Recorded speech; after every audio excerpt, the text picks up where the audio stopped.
아까 제가 얘기했던 부분인데 결국에 제가 지금까지 계속 광고만 이야기했다고 해서 저희 그로스 해킹이 그로스 마케팅이라고 생각하시면 안 될 것 같아요. 요즘에 아마 광고 하시는 분들 다 공통적으로 느낄 거예요. CPM도 되게 높고 광고 효율 내기 되게 힘들어요. 그래서 작년부터 이 얘기가 있었죠. 광고 투자 대비 수익률을 이야기하는 로아스 종말의 시대가 왔다. 이제는 리텐션이다. 리텐션이라는 건 결국에 어, 떻게 보면 어퍼 퍼널이 아니라 로어 퍼널에 대해서 우리 사이트라든지 혹은 리텐션 관련된 것들에 대해서 집중을 해야 된다. 그래서 실제로도 저희도 컨설팅 들어가기 전에 가장 먼저 보는 데이터가 바로 재구매율이에요. 특히 재구매율이 없는 제품들도 있지만 이 데이터를 중요하게 봐요. 한 명이라도 열광하는 사람이 있다면 그 사람들은 왜 샀는지부터 집중을 하는 거죠. 그래서 저희도 물론 모든 리텐션에 대해서 저희가 프로젝트에서 다 다룰 수는 없지만 우리 고객들이 왜 사는지에 집중하다 보면은 그리고 재구매하는 사람들이 누군지에 집중하는 게 사실 임팩트가 제일 크거든요. 아까 제가 광고만으로 회사를 성장시키는 경우들은 거의 못 봤다고 했잖아요. 그래서 보통 저희가 쓰는 프레임워크인데 이제 애퀴시션이죠. 보통 광고 쪽에서 들어와서 우리가 어느 채널을 통해서 유입했는가, 얼마나 많이 유입됐는가, 뭐 이런 것들을 보는 그리고 액티베이션. 고객들이 들어와서 어떤 콘텐츠를 보고 어떻게 소비하고 있지, 그리고 또 어떻게 다시 재방문했지, 또 재구매했는지 이런 리텐션. 그리고 사실 제일 임팩트가 있는 것들은 저희가 해보면은 그동안에 안 했던 것들을 하는 거예요. 그래서 보통은 리텐션이라든지 리퍼럴 그리고 뭐 크로스셀링이라든지 이런 것들 하면은 임팩트가 대부분 커요. 왜냐하면 지금까지 우리는 하지 않았기 때문에. 하지만 아까보다 우리는 시간도 돈도 부족하기 때문에 그 중에서 가장 임팩트 있는 게 뭘까? 우리는 어느 지표에 집중을 해야 되는가? 이런 의사결정들을 매일매일 해나가는 게 바로 크로스 해킹이라고 보시면 될 것 같습니다. 저희도 회사 전체적으로 OKR이라는 걸 운영을 해요. 그래서 우리는 이번 달에 혹은 이번 주에 어느 지표에 집중할래? 그리고 뭐 속된 말로는 우리 이번 달에는 이 지표 한번 조져보자. 이 지표 한번 2배까지 올려보자. 2배 만들기 위해서는 최소 20개의 실험이 필요할 것 같아. 이 정도 임팩트 되는. 이런 것들로 계속 실험을 하는 거죠. 그리고 아까 그 유아복을 제가 처음에 맡았을 때 가장 먼저 했던 게 광고가 아니에요. 데이터를 쭉 둘러보니까 여태까지 CRM을 한 번도 안 했더라고요. 그래서 문자를 처음 보냈어요. 그래서 몇천 명 있던 고객들한테 문자 보냈더니 왜냐면 이 업체 같은 경우는 광고도 하지 않았고 인스타그램으로만 되게 홍보가 됐었는데 인스타그램 이탈되는 사람들은 그럼 앞으로 우리의 런칭 소식을 못 받는다고 생각을 했고 실제로 이탈들이 많이 있었는데 그 사람들한테 문자 한번 보내자 했는데 그날 바로 매출이 한 600만 원 나왔어요. 제가 뭐 금액이 중요한 게 아니라 결국에는 우리가 광고보다는 좀 더 중요한 것들이 더 많다. 혹은 또 다른 데서 임팩트가 있을 수도 있다. 이런 이야기들을 좀 하고 싶고요. 또 이런 실험들도 했어요. 아까 제가 실험했는데 이거 임팩트 있어. 근데 보내다 보니까 우리 고객들은 이 문자를 통해서 무엇을 기대할까라는 걸 했어요. 그래서 이런 구구절절한 설득이 필요할까 아니면은 런칭하는 소식만 알아도 될까? 그리고 런칭해서 홈페이지로 최대한 데리고 오는 게 나을까? 그리고 실제로 장문으로 보내면 100원인데 단문으로 보내면은 30원이잖아요. 그리고 저희가 문자 CRM들이 계속 늘어나다 보니까 한 달에 몇십만 원, 몇백만 원씩 나가기 시작했어요. 그러다 보니까 좀 줄여봐야겠다 해서 오히려 우측에 있는 짧게 보내는 문자가 더 임팩트가 있었어요. 신상 오픈했네 들어가서 봐야지 라고 들어와서 체류 시간도 훨씬 길었고 이런 것들을 보면서 아까 말했듯이 이제 더블다운이죠. 이런 것들을 계속했어요. 오히려 광고 쪽보다는. 그리고 이제 그 다음에 또 광고도 했죠. 광고들을 하다 보니까 우리 데이터 보니까 점점 비회원 구매가 3%였는데 5%가 되고 7%가 되고 점점 늘어나는 것들을 봤어요. 그래서 비회원 페이지에 들어갔을 때 이런 푸시를 보냈어요. 너 30초만 투자하면은 이런 혜택을 받을 수 있어. 회원 가입하러 가. 이런 푸시를 한다던가. 그러니까 결국에 물 새는 대로 조금씩 막는 거예요. 우리한테 좀 더 고부가가치의 고객을 만들고서 광고를 한다. 이런 것들이 광고와 둘 다 병행이 돼야 좀 임팩트가 있는 것 같고요. 실제로 이제 매출을 올리기 위해서 아까 AARR이라고 했죠. 그래서 커플티인데 아이 것만 나가고 엄마 게 안 나가는 거예요. 왜 그럴까라고 보니까 대부분의 사람들이 커플티인지 모르는 거예요. 그래서 이 티를 보러 왔을 때 이런 팝업을 띄운다던가 이런 것들이 계속 끊임없이 하는 거죠. 또 실험해보니까 여기가 이제 표준 분포가 6만 원 초중반대 좀 몰려 있었어요. 7만 원 이상 무료 배송인데 제가 가설을 세워봤어요. 우리가 그 동선상에서 보니까 실제로 무료 배송인지 모를 수도 있겠구나라는 생각을 해서 결제창에서 7만 원 마이너스에서 지금 현재 결제 금액을 해서 이런 버튼을 이제 코드를 짜서 넣었어요. 그래서 11,000원만 넣으면 너 무료 배송이야. 해서 했는데 이것도 7만 원 미만 고객이 좀 임팩트가 컸었어요. 그래서 이 버튼 클릭만 10%가 나왔어요. 그만큼 우리는 또 성장이라는 학습을 또 했죠. 그래서 제가 지금 정신없이 얘기하긴 했었는데 그로세킹이라는 게 이렇게 우리가 문제가 있다는 걸 인식을 하고 하나씩 하나씩 해결해 나가는 것들이 바로 그로세킹이고요. 이런 것들이 아까 복리라고 했잖아요. 복리가 개별로 떼서 보면 되게 임팩트가 없어요. 뭐 0.1%가 될 수도 있는 거기 때문에. 근데 이런 것들이 계속 쌓이면서 눈덩이처럼 복리처럼 불어나는 것들이 바로 그로세킹이고요. 예를 들어서 1%였을 때 1,000명이 들어오는 것과 2%였을 때 1,000명이 들어오는 거 어떤 게 더 임팩트가 클까요? 혹은 우리가 전환율이 2%에서 업계 평균이 4%인데 우리는 2%야. 그러면 우리는 2배 더 최소한 성장할 수 있는 기회를 가졌다는 거죠. 이런 것들을 계속적으로 우리가 쌓아나가는 게 바로 그로스 해킹이고요. 네. 그래서 조금 저희가 이번에 좀 시간상 제가 중간중간 이런 그 강의들을 좀 많이 마련을 할 거예요. 그래서 제가 오늘 다 하진 못하지만 중간중간 저희가 약간 스팟성으로 번개를 할 수도 있어요. 이제 오늘 이거 아젠다 뭐 페이스북 대에서 우리가 제가 강의를 할 수도 있고요. 이런 식으로 되게 스팟성으로 하고 공통적으로 어려워하는 것들이 있으면은 그때그때 제가 좀 강의를 개설할게요. 그래도 좀 마케팅에 대해서 좀 더 궁금하실 것 같아요. 그로스 해커들이 마케팅 어떻게 할까라고 봤을 때 저한테 제일 많이 물어보는 질문들이에요. 요즘 유튜브가 핫하던데 저한테 해보려고요. 뭐 이런 것들도 있죠. 요즘 마케팅은 어떻게 돌아가고 있을까요? 좀 갑자기 점프를 해서 이제 마케팅으로 좀 넘어왔는데 그로스 해킹에 대해서는 어느 정도 좀 이해를 했다고 생각해요. 제가 워낙 사례도 많이 했고 실제로 이제 몸으로 부딪힐 거기 때문에 요즘 마케팅 같은 경우는 예를 들어서 쿠팡에서 내가 여행 관련한 콘텐츠를 보고 나오면은 페이스북이라든지 인스타에서 따라 나오는 거 봤을 거예요. 그리고 어떤 특정 콘텐츠에 반응을 하면은 그런 광고들이 계속 떠요. 그렇죠? 그리고 요즘 마케팅 같은 경우 내가 장바구니에 얼마를 담았고 몇 명이 어떤 상품들을 담았는지부터 해서 그리고 되게 다양한 것들 많이 해요. 특히 이메일 마케팅도 저희도 좀 B2B 하다 보면 많이 하는데 오픈율이 제가 최고 많이 올렸을 때가 35%까지 올린 적도 있어요. 어떻게 올렸냐? 제목을 A/B 테스트를 하는 거예요. 뭐 앞에 리를 붙여본다던가 뭐 이런 식으로 계속 A/B 테스트를 하는 거죠. 그래서 이메일을 보내도 데이터로 성과 측정이 가능해요, 요즘에. 그리고 잠시만요.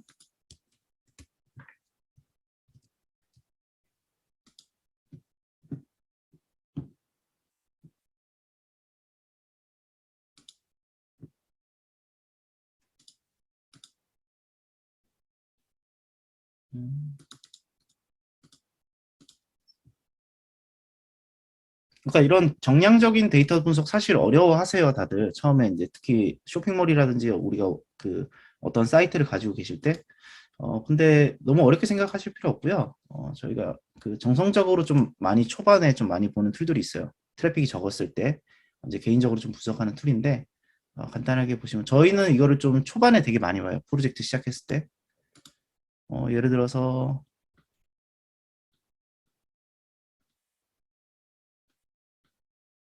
음,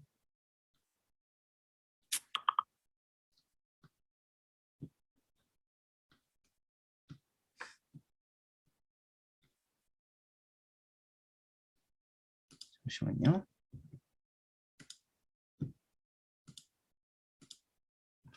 이것들은 이제 그 UX, UI를 분석하는 툴들인데요.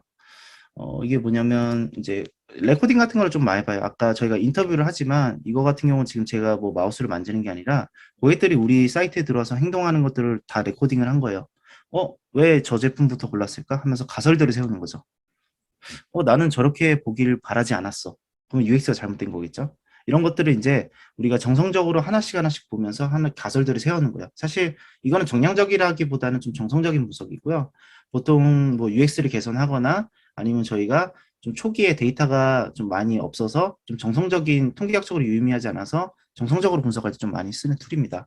제가 이걸 보여드리는 이유는요. 결국에는 우리 고객들에 대해서 우리는 되게 집요하고 이렇게 볼 수 있어야 된다. 근데 우리는 얼마나 그동안에 고객한테 집중을 했는가. 이런 것들에 대해서 한번 좀 반성해 볼 필요도 있고, 혹은 이번 프로젝트 하면서 진짜 고객에 대해서 좀 철저하게 이해하는 그런 과정이 됐으면 좋겠어요. 특히나 대부분이 이번 프로젝트에서 이제 뭐를 가지고 계신 걸로 알고 있는데, 그랬을 때 한번 그냥 뭐 매출만 맨날 그 새로 고침해서 보시지 말고 이런 데이터들 보면서 이건 저희가 다 세팅을 해드릴 거예요. 세팅하면은 우리 상세 페이지 어떻게 보고 있지? 이런 것들 보면서 가설을 한번 세워보죠. 나는 이게 메뉴에 왔을 때 사람들이 스크롤 내릴 거라 생각했는데 이거 보고 다 나가네? 이건 왜 안 보지? 나 이 콘텐츠 봐주길 원했는데 이건 버튼이 아닌데 왜 자꾸 누르지? 이런 것들이 좀 많을 거예요. 그래서 아마 저희가 데이터를 기반으로 해서 이제 앞으로 어, 이제 좀 많은 것들을 하게 되고 온라인과 오프라인의 가장 큰 차이는 물론 지켜본다. 그리고 우리가 고객 관찰한다는 거에서 비슷해 보일 수 있어요. 하지만 우리가 정제해서 우리가 원하는 고객들을 묶어서 볼 수가 있다는 거죠. 그래서 아마 데이터 마케팅이라는 거는 결국에 데이터, 고객 행동 정보 등을 통해서 하는 모든 마케팅 활동들을 바로 데이터 마케팅이라고 합니다. 이 개념들은 저희가 아마 그 앞으로 진행되면서 오늘 그로스 마인드셋 위주로 하기 때문에 조금은 몇 가지 예시만 들고 마무리를 좀 할 건데요. 데이터 마케팅이라는 게 결국에 딱 이거예요. 여기에 뭐 달러 표시돼 있고 이제 뭐 네임 돼 있죠. 결국에는 고객 데이터를 불러와서 뭐 지우님 아직 장바구니에 있어요. 이런 것들이 여기 보시면 저희가 세팅해 놓은 거예요. 그 자동화에서 저희가 분석을 해보니까 장바구니에 담아놓고선 3일 뒤가 지나면은 사지 않을 확률이 확 올라가더라고요. 그래서 저희가 이틀 뒤에 문자를 푸시를 하게 해놨어요. 그리고 아까처럼 고객 개인화를 시켜서 이런 것들이 계속 쌓여 나가는 거죠. 데이터 마케팅을 한다는 건 지훈이 왜 장바구니 이거 품절돼요 사세요. 혹은 이거 오늘 이틀 동안 안 샀다? 3일 안 샀다. 그럼 이탈될 것 같다? 쿠폰 날려보자. 이런 식으로 시나리오도 짜보고 이런 것들이 바로 데이터 마케팅이라고 생각을 하시면 될 것 같아요. 음, 저희가 한 사례를 좀 보여드리려고 하는데요. 좀 그 한 업체에서 저희가 이제 그 런칭 프로젝트를 좀 맡은 적이 있어요. 왜 이렇게 나오지? 잠시만요.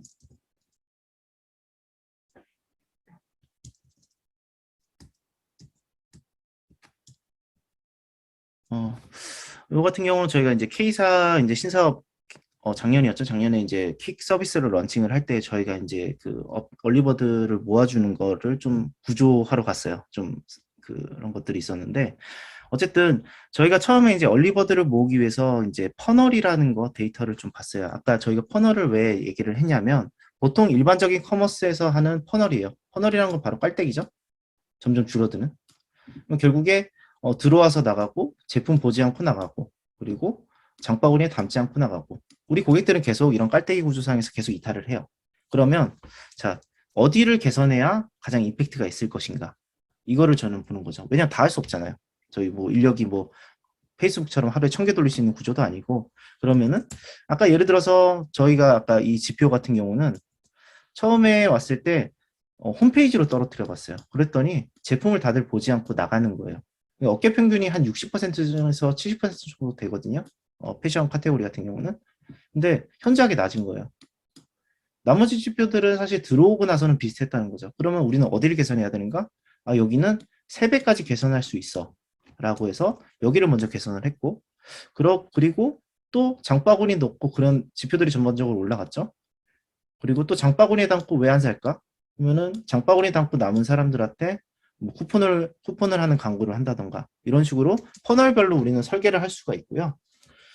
아까 제가 그걸 좀 재밌는 사례인데 처음에 여기가 워낙 그 대기업이기도 하고 프로모션을 세게 했어요. 그냥 얼리버드 신청만 하면 아메리카노 그리고 마일리지 100만 원 막 이런 식으로 막 쌌어요. 그러다 보니까 광고 효율이 엄청나게 잘 나왔어요. 막 사람들이 막 클릭하고 막 클릭률이 엄청나고 해서 근데 전환율이 1%인 거예요. 왜 그러지? 왜냐면 이렇게 보니까 랜딩 페이지에도 광고 효율이 너무 좋아서 괜찮을 것 같고 CTA 버튼이죠. 아까 얼리버드 신청하러 가기라는 버튼이 있었는데 그 버튼 클릭하는 것도 되게 높았어요. 근데 어떻게 보면 뭐 다 나가는 거예요. 15%, 15명이 들어와서 한 명 빼고 다 나가는 거죠. 그래서 뭔가 문제가 있다 싶어서 보니까 우리가 광고를 했을 때 아메리카노 즉시 지급 이런 것들 때문에 체리피커들이 많이 왔기도 했고, 그리고 소속이라든지 단체명을 쓰는 데서 다 나갔던 거예요. 한 사례를 저희가 좀 보여드리면, 저희는 빨리 하기 위해서 이런 툴들을 좀 많이 쓰는데요. 이건 타이폼이라고 해서 저희가 리서치할 때 좀 많이 쓰는 툴입니다. 구글 폼보다는 약간 UX가 좀 더 깔끔하고 그래서 좀 많이 쓰는데, 예를 들어서 잠시만요.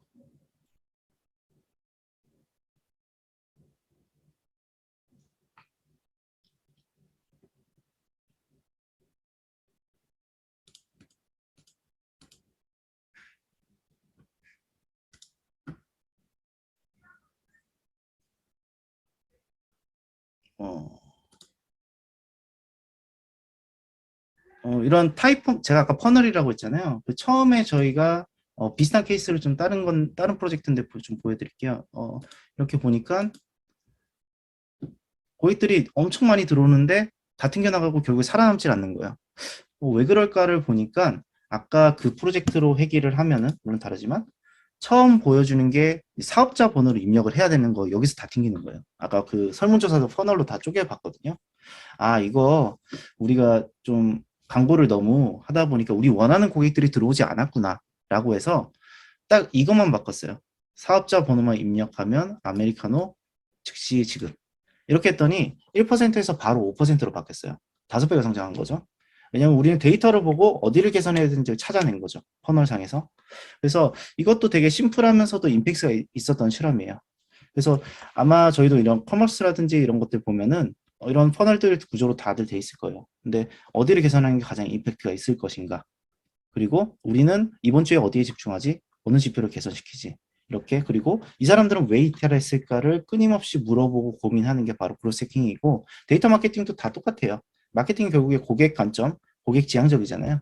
그래서 저희도 되게 이렇게 회원 가입하고 안 산 사람들한테 전화해서 왜 안 사는지 물어보고 아니면 쿠폰을 보내보면 살까? 이런 고민들을 한다는 거죠. 그리고 사례 이전에 특히 스타트업이라든지 가장 중요한 지표는 사실 제가 생각했을 때 고객 획득 비용하고 CLTV인 것 같아요.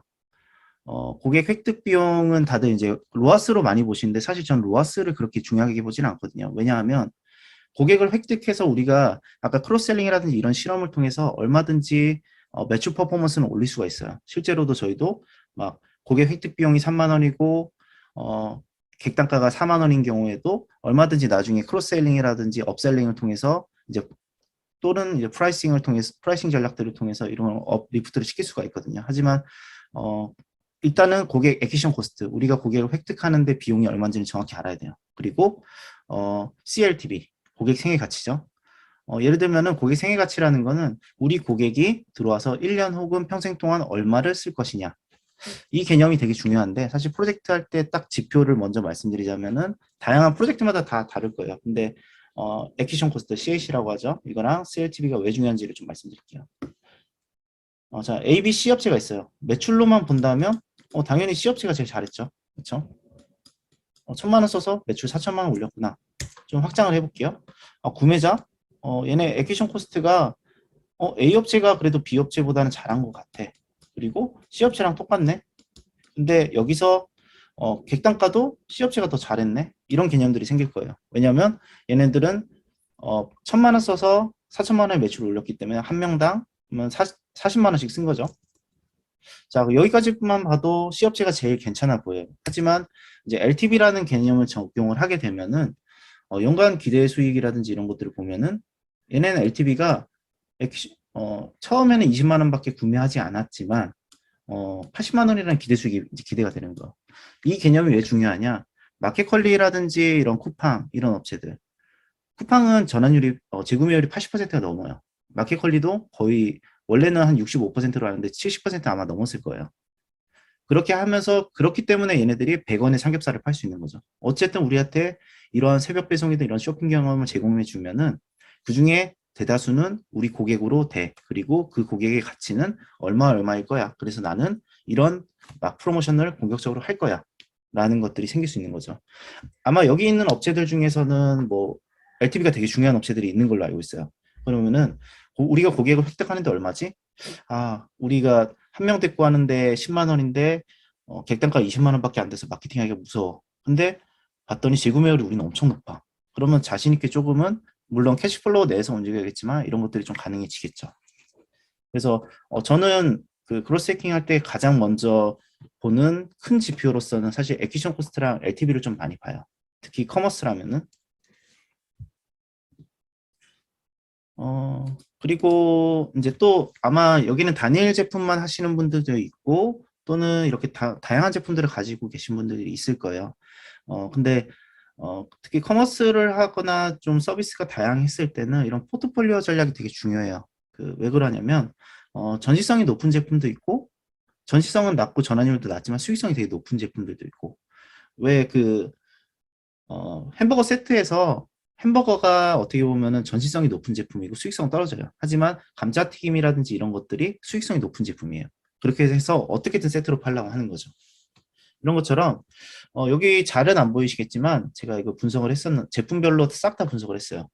어떤 제품으로 광고를 해서 데리고 왔을 때 구매 전환율이 높고 로아스가 높고 그리고 객단가가 높은지 이런 것들 다 분석을 해봤죠. 아, 이 제품이 되게 전시성이 높고 객단가도 높구나. 왜 그럴까? 아, DP들이 잘 돼 있구나. 이런 것들을 볼 수도 있고 우리 고객에 대해서 이제 CAC라든지 LTV를 보면은 우리가 진짜 마케팅을 할 수가 있게 돼요. 네. 아마 나머지 저희가 진행하다 보면 아마 담당자들하고 같이 이런 지표들을 보고 우리가 어딜 개선하고 우리 현재 진짜 현황은 어떤지를 좀 보게 될 거예요. 실제로 저희가 최근에 들어갔던 프로젝트들 중에 되게 로아스가 자신 있다는 거예요. 근데 로아스가 우리는 막 10이 나와. 막 이렇게 얘기를 하셨는데 근데 알고 봤더니 신규 로아스는 0.5였고 재구매 로아스가 20이었던 거예요. 그러니까 결국에 문자만 보내드렸던 걸 광고를 통해서 계속 기존 고객들한테만 광고가 나가고 있었던 거죠. 이런 경우들도 있고 그리고 신규 획득이랑 기존 고객하고 좀 나눠서 이렇게 정확하게 보기 시작한다면은 우리가 어떤 문제가 있었고 이런 것들이 좀 조금씩 보이기 시작할 거예요. 벌써 얘기하다 보니까 한 시간이 벌써 지나가 버렸네요. 네, 크로스해킹에 대해서 조금 감을 잡으셨다 정도만 해도 오늘 오전에 여러분들의 귀한 시간을 내셨던 게 좀 도움이 되지 않았나 라는 생각이 들고요. 다들 고생하셨습니다.